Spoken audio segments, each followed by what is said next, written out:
بسم الله الرحمن الرحیم. صبح همگی بخیر. چند تا نکته اساسی و کلیدی رو میخواستم خدمتتون عرض کنم. یکی بحث واسطه نه. یعنی چی؟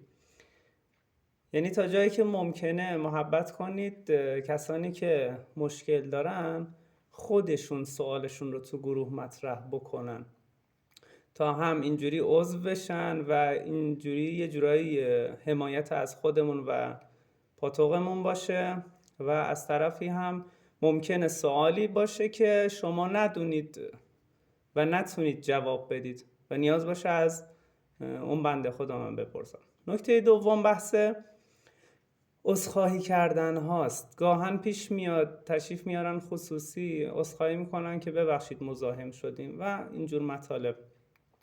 من عاشق کارم هستم، اصلا عذرخواهی نکنید که من اینجوری راحت ترم.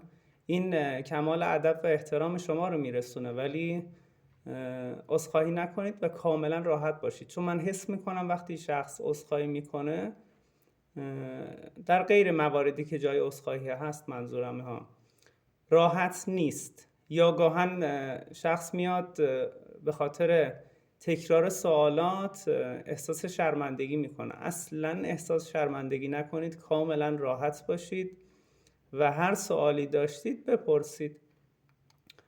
نکته بعد این که در رابطه با داروهای دیگران از من سوال میشه، عکس گاهن میفرستن که آقا این مثلا دارو نظرتون در رابطه باهاش چیه؟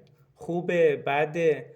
من با هیچ مؤسسه، با هیچ ارگان، با هیچ جایی همکاری ندارم به این صورت که از اونها من بخوام دارو بگیرم یا محصولی بگیرم که بخوام بفروشم، و فقط همکاری در حد این هست که داروها و اکسیرهای خودم رو به اونها میدم برای فروش و الا حالت برعکسش رو نداره. یعنی من از کسی دارو یا محصولی نمیگیرم که بخوام بفروشم.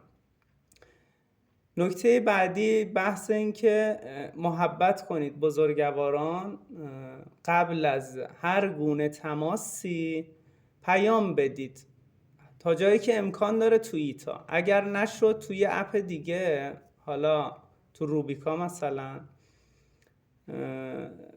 در غیر این صورت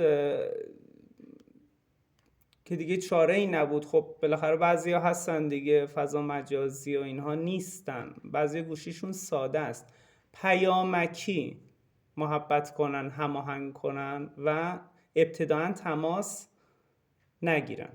نکته آخر این که تمام اکسیرها و تمام داروها حتی نسخه ها ضمانت داره.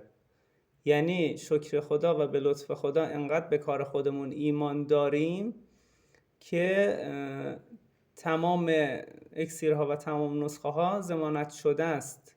شما اکسیر رو بردید، راضی نبودین، میتونید برگردونید و مبلغی که پرداخت کردید رو تمام و کمال پس بگیرید. حتی نسخه ای رو بردید، اثر ازش ندیدین و راضی نبودید، میتونید مبلغ رو بیایید و از ما بگیرید و بگید آقا حق ویزیت ما رو به ما برگردون.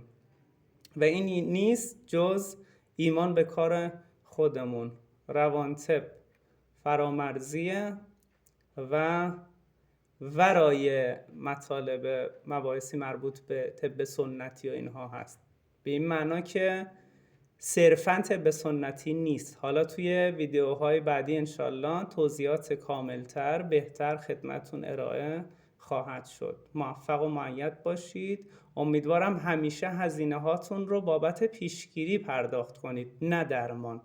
یا علی، خدا نگهدار.